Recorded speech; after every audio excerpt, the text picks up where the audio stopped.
to that.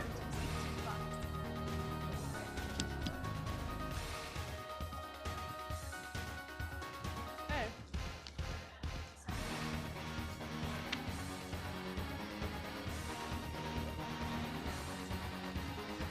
Ooh. Well, one of them was Christy's student. One of them's had more experience. What was the story on that one? Should I use one of theirs? They're on. Should I use Abby's and Just hand it to her. Just because it makes it kind of weird. I don't want to walk back there. I want to walk back there and sit Do there. I need to stand up on the stage? You can do whatever you want. We can, from the back, we can see if you stand. Like off to the side of the if you stand. That's I mean, I don't really feel the need to step up on stage. You're as tall as them standing. So, I'm as tall as Josie. I mean, did you guys get lunch? Yeah, we stuck it. You did put them in the fridge. Am I just, should I just start this party?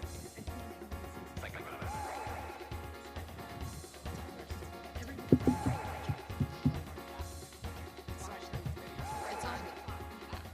I'll probably. They're not recording.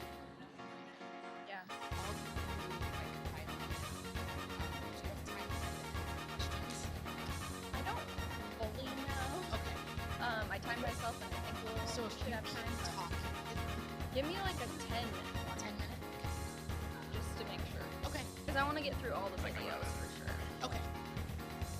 They're only like a couple minutes max, but just that's really important to see those. I feel Okay. like as we're talking. Like, want me to go now?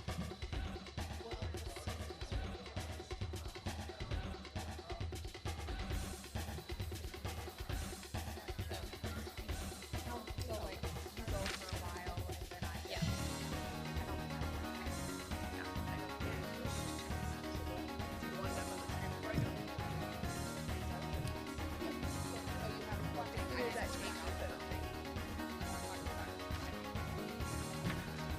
It does.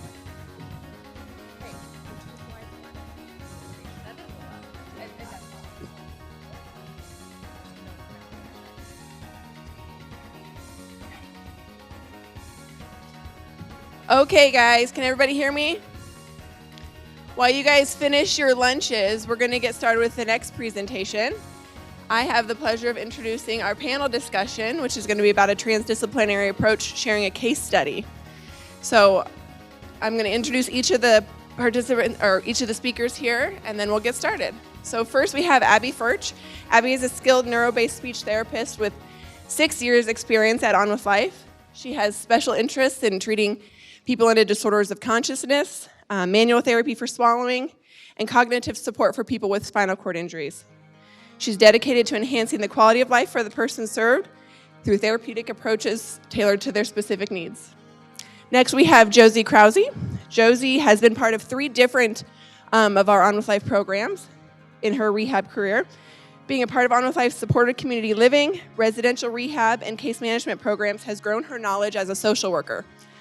Being a part of On With Life's mission is one of the most rewarding parts of her life, and her plan is to continue to grow her knowledge of community supports, activities, and resources to assist persons served as they transition back into the community. And finally, we have Lori Shannon. Lori is one of our nurses. She has 28 years experience as a nurse. She has worked in long-term care, management neurology, acute care rehabilitation, and on many different floors, medical floors at Unity Point. She has been at On With Life for the last 3.5 years. She started with us as a floor nurse and has transitioned to one of our person-served care coordinators. So join me in welcoming these 3 to the stage. Please just focus on your lunch the whole time, okay? Maybe. I don't know if it's going anywhere. Okay, we can skip to the next one too. My clicker is not working.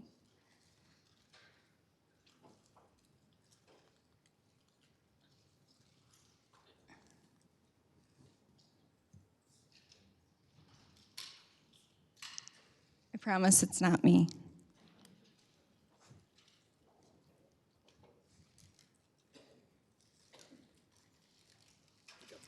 Maybe it was me. There we go. Okay, so we're going to talk to you guys about Ari. Ari is a 38-year-old male, and he was in a motor vehicle accident where he was ejected from the vehicle. At that time, he sustained an epidural subarachnoid hemorrhage and also a cervical fracture at C2, C3, and his fracture was deemed non-operative at the time, and he also had multiple rib fractures. He was discharged, so that was on 5/3 of last year, and then he was discharged on 5/12 to inpatient rehab. And then the day after he was discharged, to inpatient rehab, he ended up collapsing, and they did CPR on him for 20 minutes. They ended up finding that he had a pulmonary embolism, and then kind of had a thrombectomy. And then his stay at the hospital was complicated by infection and just complications with now having an anoxic brain injury. I talked to his family a little bit about that. So before he went to the inpatient rehab and had his anoxic injury, he was talking, he was calling them on the phone. He had just kind of like a mild brain injury. He didn't present with anything super complicated at the time. And then following his anoxic brain injury, he ended up being in disorders of consciousness and had a tracheostomy and a PEG tube placed. And then he did make some really good progress when he was in the DOC program at OSU Wexner and had a lot of neurobehavioral challenges while he was there as well. On 8/7, he was decannulated, and then 8/23, he was discharged to neurorestorative to continue his rehab. On 9/14, he ended up back in the hospital due to reduced alertness and some seizure-like activity, but they couldn't find any seizures when they were looking for them. And then he ended up at On With Life on 10/23. And during his stay at On With Life, he did have some hospital stays and some more seizure-like activity, a bunch of UTIs that also kind of continued to complicate the medical aspect of that. To give you guys kind of a look into what Ari looked like when he arrived at On With Life, he did still have his G-tube, and they had just started him on ITSE-5 minced and moist diet, but he was not consuming enough to meet his needs at that time. He was not voiding, so they were doing bladder scanning and straight cathing, dependent for all ADLs, Hoyer transfers, dependent for bed mobility. He was in a tilt and space wheelchair. He had an abdominal binder so that he wouldn't take out his G-tube.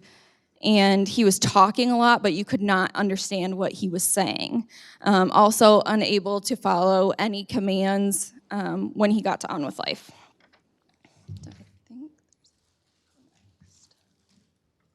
If I just push the next button, will it play? So this will give you a little bit of insight of what Ari looked like when he first got there, got to On With Life. This is a co-treatment session between speech and PT. I want you guys to just kind of pay attention to what Ari looks like, what his eyes are doing, what kind of cueing he's requiring, that type of stuff. What's that? Come forward on your elbows. On the table. Come forward.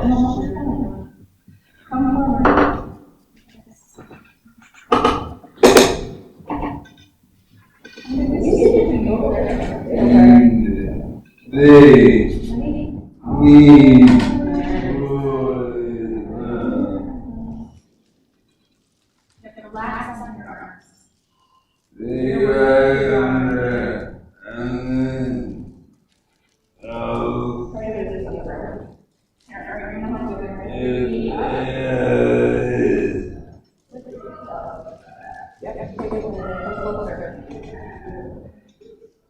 Alright, I want you to just push my hands to elbows. You're doing it on the right side.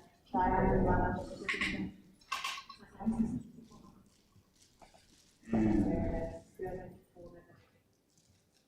So it just gives you guys a little bit of an idea what therapy looked like in the very beginning. And obviously you can tell by his speech, he's talking a lot, but we have no idea what he's saying.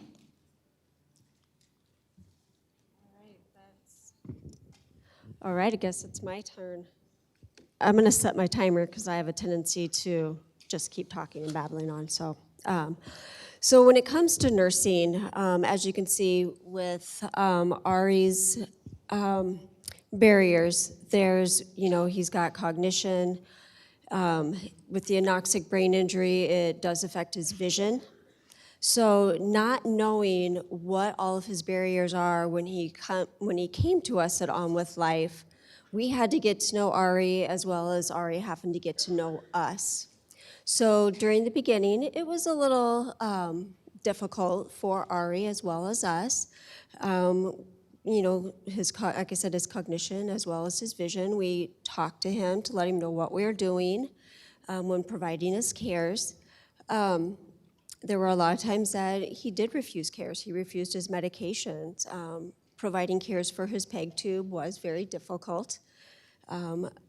Our nurses did an amazing job, and so did our CNAs. They got to know Ari very well, and a lot of them shared some stories, about the longer he was with us, his infectious smile, and singing a Fresh Prince of Bel-Air song with him that seemed to sometimes put him in a better mood, but not always. But they had to think in a different mindset also. In nursing school, it's always ingrained into your brain. Your meds have to be on time. They have to be on time. With DIA, you've got your hour before, your hour after. Otherwise, you're late. But when you've got someone with brain injury, you kind of have to change that mindset. You have to, meet Ari where he's at. Some of those meds, might end up on the floor if you're, giving them, administrating them through the PEG tube. He might, reach out and knock that syringe over and they, get wasted on the floor and you have to start all over again. Or he might just be too agitated and 3 hours later he might be in a different frame of mind and then you can give those meds. So as a nurse, even as a CNA, you have to meet Ari where he's at. Ari, he didn't like people in his direct personal space, so providing cares was a little tricky, with not getting into his bubble too close. But, like I said, the nursing staff did a wonderful job. They would change the subject, sing to him, Sometimes it didn't always work out the best, but, they all kind of had a good rapport with Ari. Making sure I don't go over on my time with you guys. And numerous attempts with him. Continued to talk to him about his interests, his dogs, his farm that he had, just what he did prior. Sharing stories about yourself, I think sometimes helped. When his mom came to visit, he was in a lot better mood. He enjoyed having his mom talking about his nephews. I had something else I was going to talk about with Ari now. I can't remember what it was.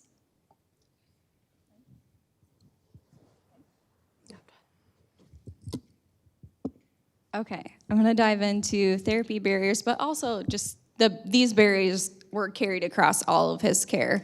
And so I'll kind of try to touch on all of them, but one of the biggest things in the beginning was his communication. Since he had aphasia, apraxia, dysarthria, we didn't know what he was understanding because he couldn't explain that to us. He also had both limb and oral apraxia, so expectations of using some type of a communication device or low-tech option was not an option because he couldn't do any pointing.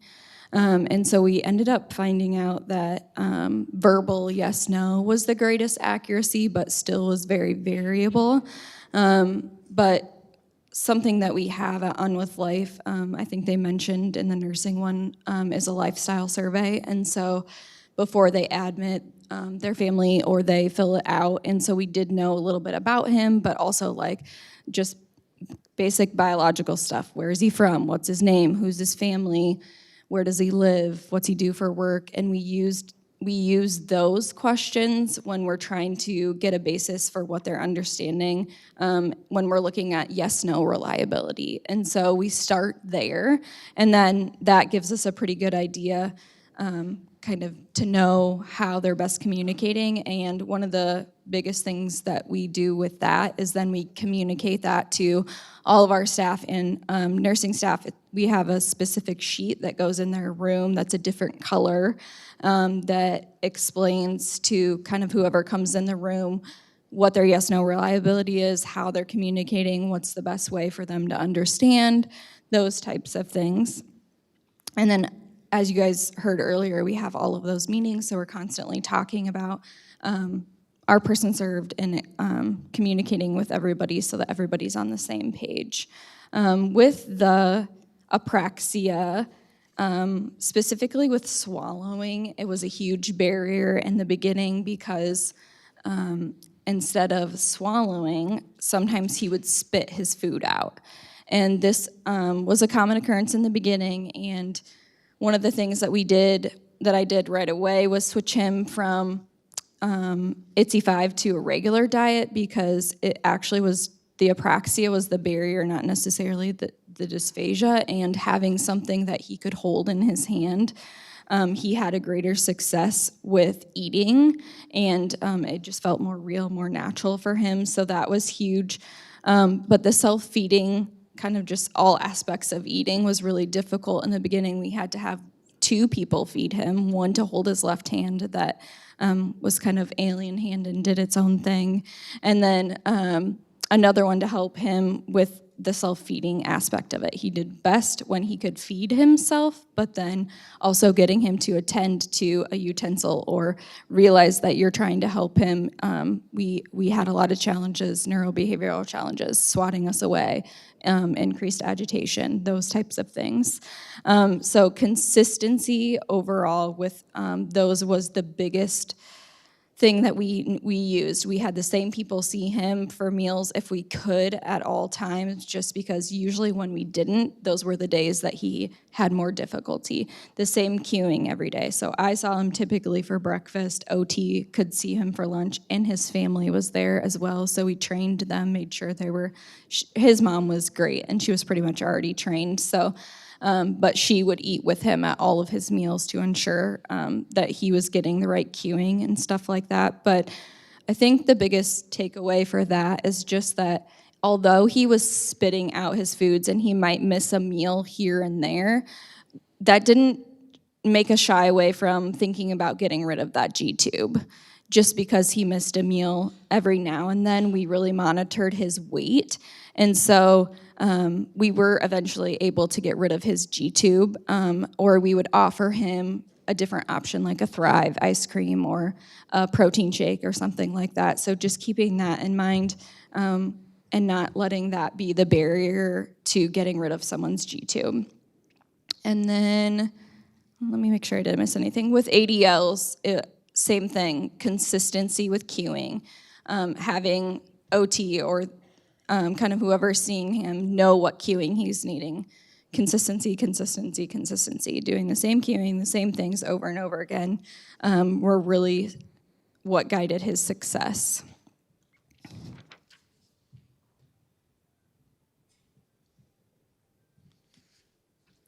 Okay, so I'm just gonna warn you, in like every video from here on out, there's a lot of profanity, so just take it with strides.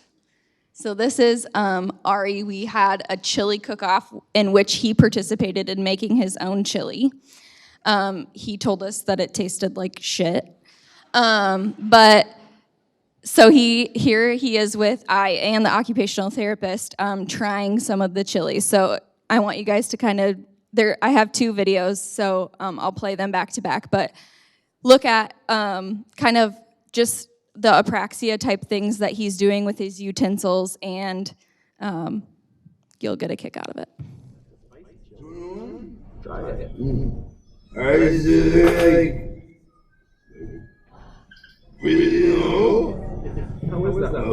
that good? Yeah, it's good for them. Try it. It's so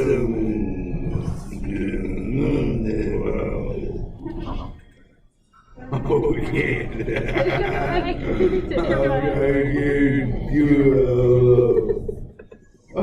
yeah. You got it. Oh, that's bad.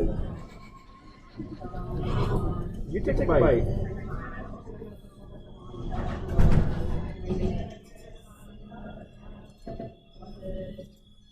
This is legit.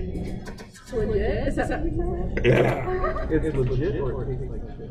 This is legit.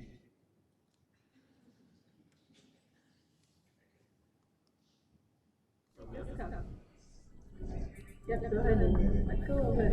Good job. On a scale from 1 to 8, what would you rate it? Bad. Bad. We'll put it on the end of this. Here's number 7. It's a little darker. Keep that spoon in your hand. Yeah, keep that spoon on. You can hold that back up next. Is beer. Summer. Use your spoon, Honor. Everyone. Use your spoon. Try it. Take a bite. We don't know yet. Oh, yeah. You'll like it? We don't know until you try it, right? Yeah. Try it out.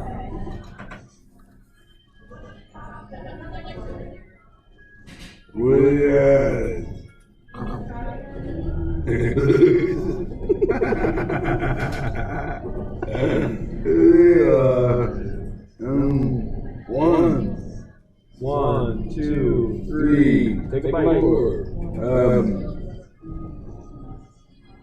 47. Eat your chili.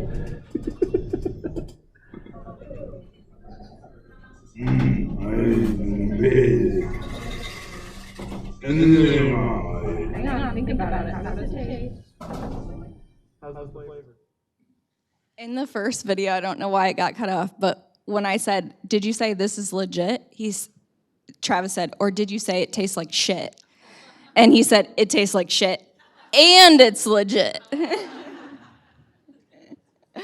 So that gives you guys just he had probably been at On With Life for a couple of months, so made some significant progress with self-feeding, but you can see just the apraxia piece of like taking a bite of an empty spoon and trying to drink his chili instead of using a spoon to eat it. Speech was still pretty difficult, but we could kind of make out what he was saying at some points. Okay, so attention, alertness, varied a lot, as well as engagement in kind of all aspects of his care, like I said, but really we saw it a lot in therapy. So thinking about one day he would be super engaged in what we were doing, and the next day he literally would be sleeping, which I know is super common that we see with brain injury, this variability and kind of like hilly. One day is really good, or you might have a few good days, and then it's might be bad for a few days. So we saw that a lot, and still seeing that a lot, usually like at the end of the week specifically now. He's just so worn out that it's hard to engage him in things. And so, and then again, he had reduced rate of progress just because of the complexity of his injury, and also the agitation piece of it. We did see that quite a bit, like Lori mentioned, especially in the beginning, getting in this bubble, but really throughout the whole time based on kind of just how he was that day. One of the things, I want to make sure I'm not missing anything. The biggest thing for him was the verbal prep cueing. I think this is something that we don't always think about that we're doing, but it's really important, really, for most populations, if you're getting in their space, but telling him literally everything that you are going to be doing to him, or where he's going, what he's doing. Ari, I'm going to touch your hand so that I can I'm going to put this fork in your hand. You're going to feel me put my hand on your hand and bring it up to your mouth. Literally every step. Without those cues, that's when we would see the agitation. He just couldn't attend. He couldn't even, he wouldn't even look at his hand. You could tell him 55 times, but he would not look at his hand to see that there was a fork there. So really letting him know what was happening and what you were helping him with was huge. With the transfers, that was also, right? You're getting transfers, cares. Think about in the beginning, we were straight cathing him. That's where we saw a lot of it too, but if you did not explain to him what was going on or give him time to process it as well, that's when we saw the agitation. Just because you could, even if you told him what you were doing, again, if he's not paying attention, you could see in that very first video, I was trying to get in his face, like wherever his vision was at, because that's when I knew I was gonna have a greater success of him knowing what I was talking about and kind of what was coming. So verbal prep cueing was huge. I think with kind of the rate of progress, agitation, all of that stuff, something that we really learned was just being persistent, but also patient. And what I mean by that is, I'll show you, you'll see it in the video that I'm gonna show in just a second, but with the agitation, I think we are quick to get intimidated by that. Obviously, you can see he's a big guy, and he's loud too. And so when he gets mad, everybody in the building knows that he's mad. And so I think just not getting scared by that was huge for us, because if we just gave him a couple seconds to cool down and re-explained what was going on, he would be like, okay. And then he would do whatever we asked him to do. Obviously, that's not the case for every person served that we see. But it was really beneficial for him, and then just continuing with whatever you were working on. So not ending the session because he's mad or ending the session because he's disengaged. Really kind of just problem solving how to keep going so that he can continue with therapy. We never, until later on in his stay, did we reduce any therapy for him. He was seeing the same amount, even if he had 2 weeks where every therapy session was us trying to get him engaged in something. So I think just keeping that in mind too, that's just part of the brain injury process. And I think if we would have reduced, he may not have made as much progress as he did. Consistency, like I mentioned before, was really vital for him. The same therapist, trying to see the same people, same schedules. He had a toileting schedule, he had a rest in bed schedule, so his therapies were at the similar times each day. He rested at similar times each day, he went to the bathroom at similar times each day. That was all shown on his schedule, so whoever was helping him would know. And then he also was we have a group called Orientation Group at On With Life, where they talk about who, what, where, when, why, and kind of orient them every single day to kind of where they're at, what they're working on. And he was in that group every day. So I think having that too was really beneficial for him. One of the other things that I wanted to talk about is that I think we kind of learned a lot from him was that oftentimes when people are disengaged, you want to try like a million different things to get them engaged in something. And you're always just like, oh, I'm gonna try this next, or I'm gonna try that next. But for him, that really wasn't beneficial. What was beneficial was doing the same things over and over again until he was successful with those things and then trying something new. Or if he was really disengaged, giving him something that you knew he would be successful at, and then likely he would participate in whatever it was you were doing with him. I had the advantage because I didn't physically need to move him as a speech therapist. We did a lot of co-treatment, but I could get him engaged in a language task pretty easily. If the physical therapist said before, like, oh, it was really hard to get him engaged in doing standing or whatever, he would come to my session and he would do whatever I asked him. But I think because he knew that it was going to be easier as well. So those days where he was really not engaged, just doing the same things over and over again. And then we saw a lot of progress with that from him, and just less frustration kind of across the board. We do co-treating at On With Life. I don't know how available that is to everyone else, but having as many hands as you can, or even just like getting family involved having them sit behind the person served and you get in front of the person served, that was huge for him as well, because just sitting edge of mat, he was quickly like, we lost his interest. You got to get him going on something else. So I'm going to show you a series of 3 videos next. You'll see Ari working with physical therapy, and myself and his mom's in the videos as well, doing a pulled stand. And again, he gets frustrated in the first video, but just to display like how if you're persistent and you just give them time, that you can keep moving forward with whatever you're working on, and there can still be success in your sessions. Stay on pause. 1, 2, 3. Stay. Use your arms and try it. Oh! Great! Oh! Motherfucking idiot! Motherfucking doctor! You're doing it. Yeah. Okay, so is there another camera? Yeah.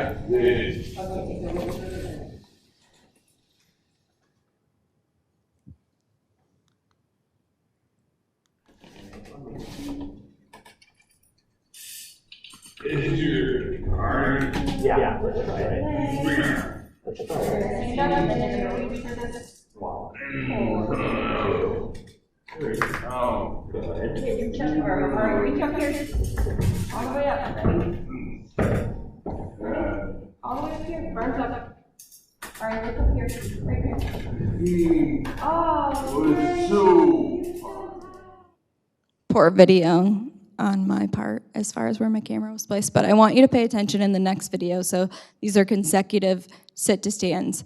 How much more he's participating in this next one. again, had anyone? Yeah. I'm watching a YouTube video, Ari, this guy who's hunting, and he had been watching this deer for 3 years. And I thought, he did. That was you, earlier in the season. Okay, ready? You can see him reach right there. You're actually gotta bring your arms and up all the way up. Good. Yeah. Arms up, arms up. All right, look up. Oh, there you go, buddy.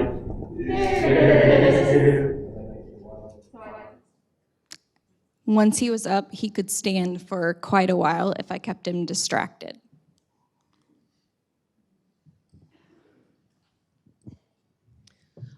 Once it came time to discharge plan, there were a few barriers that we came across, and some of these are true for just brain injury in general. Ari's diagnosis and severity of injury was a barrier alone. The field of brain injury can feel so small when it comes to discharge planning because there's often limited options based on the person served's presentation, needs, ADL needs, neurobehavioral challenges. Discharge options can be very limited just based on diagnosis alone. And then Ari's age. He's actually 39 today. Today is his birthday. Most long-term care facilities serve a certain age group, as we know, usually 55 or 65 plus. And it can be hard for those types of facilities to care plan and manage the care of someone's Ari's age because the care needs are different and Ari's interests are different than our older population. So we really tried to avoid long-term care facilities because of that, but we also were looking at different options that would help Ari integrate back into the community. So that was really important to Ari and his family, was to kind of steer away from long-term care facilities just so that he could be with a population more steered toward his age group. There were also some family dynamics that came into play while discharge planning with Ari and his family. And one of those dynamics is both of his parents are co-guardians, but they are also divorced. So they work well together, but they do often have a difference in opinion. So one parent and co-guardian would have an idea of what they think discharge should look like and the location, and the other parent might disagree, and they might not communicate that together. There's also a sister that's very involved in Ari's care, and everybody is very supportive, but everybody had a difference in opinion. And whenever case management would talk to an individual family member, it got kind of confusing, and we didn't know what plan we were supposed to go with. The plan continued to change. So there was a lot of education that had to happen with family as well, so that we were all working towards a common goal. The discharge plan changed a number of times during Ari's stay, and his original discharge plan was to return home with his mom. And that plan changed as families' awareness of his deficits and prognosis grew. So mom lives in Chicago, and she was really, really wanting to take him home. She just came to realize that Ari's needs were too great for her to be able to manage on her own, and she didn't feel like it was safe for her or Ari. Mom also has a significant other at home with MS, and being a caregiver to one individual is a lot, as we know, and adding another is almost unmanageable sometimes for one person. So then we started looking into other options, and the discharge options changed as Ari's progress continued to occur as well. Originally, family really wanted Ari to discharge from On With Life, which is a skilled facility, to an acute rehab so that he can continue more intensive therapy. And there was a lot of education that went into that option. By that time, Ari is 7 months post-injury. Most acute facilities, of course, take you after a hospital stay or after an event, and a length of stay in an acute facility is a couple of weeks to a couple of months. So that option was not long-term either, and we really educated family on the more transitions you throw at Ari, he could develop more neurobehavioral challenges out of that, and it also just causes family more stress, it causes Ari more stress. So from On With Life, we really had to educate on what would the most appropriate long-term setting be for Ari. After we decided that acute rehab wasn't going to be the most beneficial place for Ari, we looked into residential care facilities in Chicago to be closer to mom. And by that point, he had made some really great gains and could be served in a residential facility as long as it served a little bit of a higher need. We weren't able to find a residential facility in Chicago that family was happy with and that could serve Ari in the way that he deserved, so then we started looking into residential facilities in Minneapolis. Ari's sister lives in Minneapolis, and of course, so since she lives there, she's got her own kids, mom and dad frequently visited, so we looked into Minneapolis as well. And we were also not able to find a provider that would fit Ari's needs. He also didn't have Minnesota Medicaid. We looked into waiver services, and we decided then to continue to look at Iowa. And Iowa is a central location, so we have mom in Chicago, sister in Minneapolis, and then dad's also in Ohio. So it just kind of turned out that Iowa was just a central location for everybody to come and visit if they needed to. And Ari was able to obtain Iowa Medicaid while he's here on With Life, so he had that going for him, and we are happy to say that Ari has found a discharge location that will do great things for him. We're really excited for his next steps.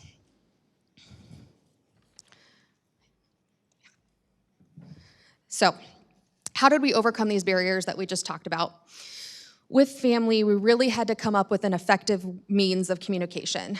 So, we developed a communication system with all family members involved so that we weren't going back and forth and calling mom and then calling dad and then calling sister. We made sure that we had an email string with everybody that was involved in Ari's care, and I would send weekly updates on my discharge search. So the updates would include who I talked to, contact information, services that can be provided, and then if I sent referral information. We usually on a face sheet, there's a first point of contact, and we had decided that we weren't gonna go that route, and family had kind of agreed. We were gonna use conference calls, and we were going to use emails with everybody involved so that everybody was hearing the same information at the same time, and there wasn't gonna be any discrepancies, or if there were a difference in opinion, then we'd know it right then. Research. What are Ari's options? We really didn't know. So we had to do a lot of research. Family did research. The rest of case management did research.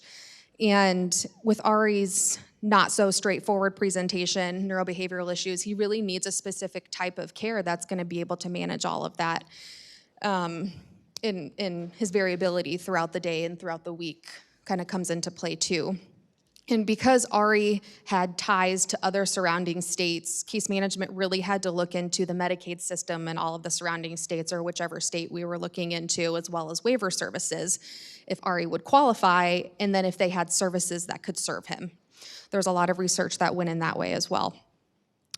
And then the discharge search really became a partnership between case management and Ari's family at that point. Ari's family would send me emails or they would call me and they would say, Josie, I found this really, really cool place. Can you send a referral or can you look into it for me and tell me what you think? And we'd be like, sure, I'll send a referral. So it was a partnership, a lot of conversation going back and forth with that too. During the whole discharge planning process, I made over 25 referrals for Ari between Chicago, Iowa, Minneapolis. There was about 25 referrals that I had made, which means that there were a ton of follow-up calls to make sure that my referrals were received, make sure they were reviewed, and then make sure that Ari and family got an answer. Whether it was acceptance or denial, that's all we ever really want is an answer.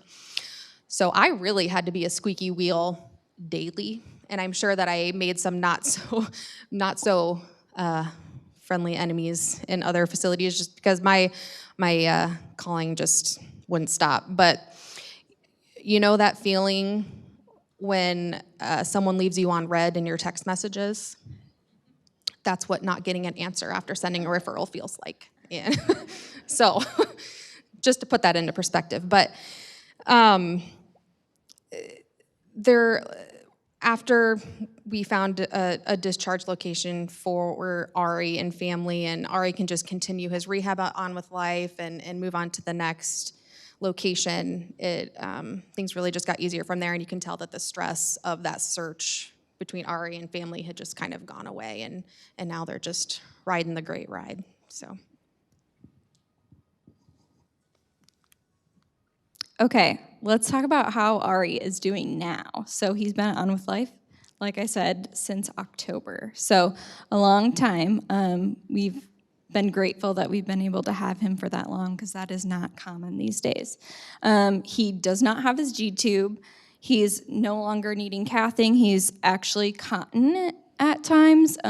He's still not communicating when he needs to go, but if you ask him if he needs to go, he will communicate accurately. You can understand him, which I'll show you in the next video, how much better his speech is. He needs as little as, he's sometimes is independent at meals now, as much as Min-Assist for meals, Mod-Assist for grooming. He's able to do a scoop pivot transfer with as little as Mod-Assist with therapy. He's still using a lift in nursing, and he's standing with as little as Min-Assist when holding onto a railing. He did a pull to stand the other day with Min-Assist. He's walking in the Arjo walker with assist of 2 people, but just kind of once he gets going, it's just starting his, because of his apraxia, getting those legs going. Once he's going, he can kind of do it on his own, just needing a couple people to guide the Arjo. He walked for 9 minutes in the pool with max assist of 1 person on the treadmill that we have in our pool. Pool therapy was huge for him as well. And then, yeah, he's discharging and family's excited. We're also very excited, but so sad that he's leaving us because we selfishly want to keep him. So I'll show, this is a really quick video, but we're just doing a language task, and he has to read the sentence and then fill in the last word. Some things to watch are, we're using an app on the iPad, so not only his speech, but the motor planning that he has to use for that. Metal for vein. Yeah. Yep. Go for it.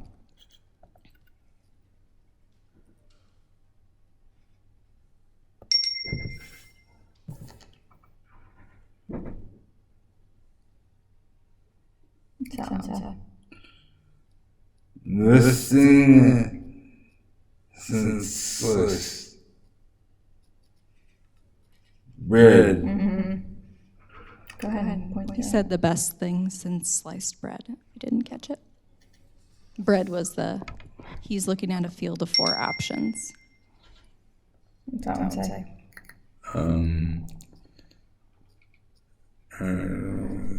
Means It is right, but what does the sentence say? she kept her hands warm with mints Nice job. Go ahead and select that one.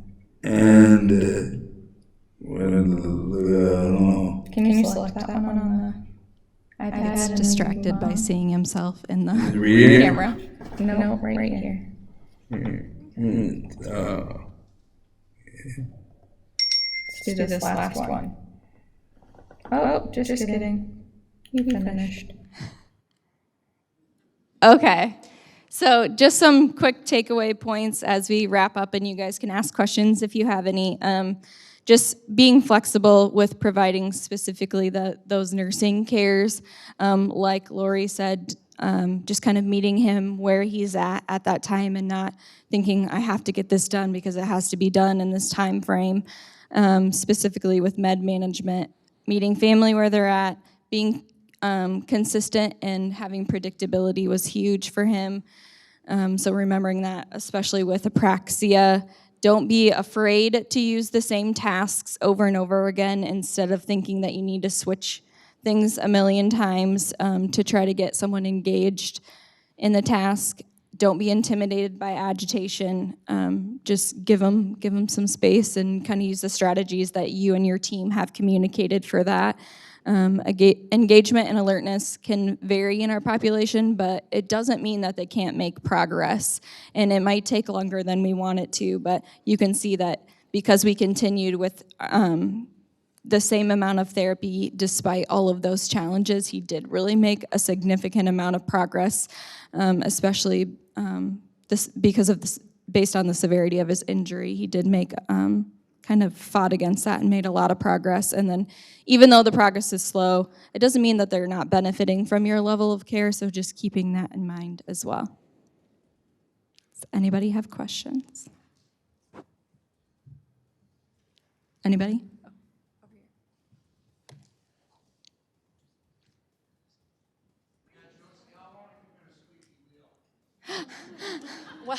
Well, I've been on a fly for 8 years, so I'd say 8 years.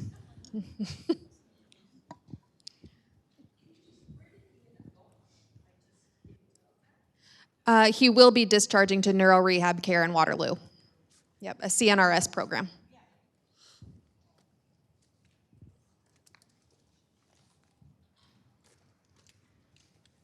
You can be a squeaky wheel. You got 2 beautiful babies. Thank you.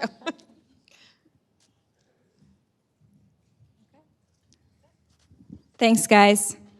Thank you, guys. Thank you very much. That was a fun presentation, guys. We have a slight break. We're gonna take some time to separate the rooms.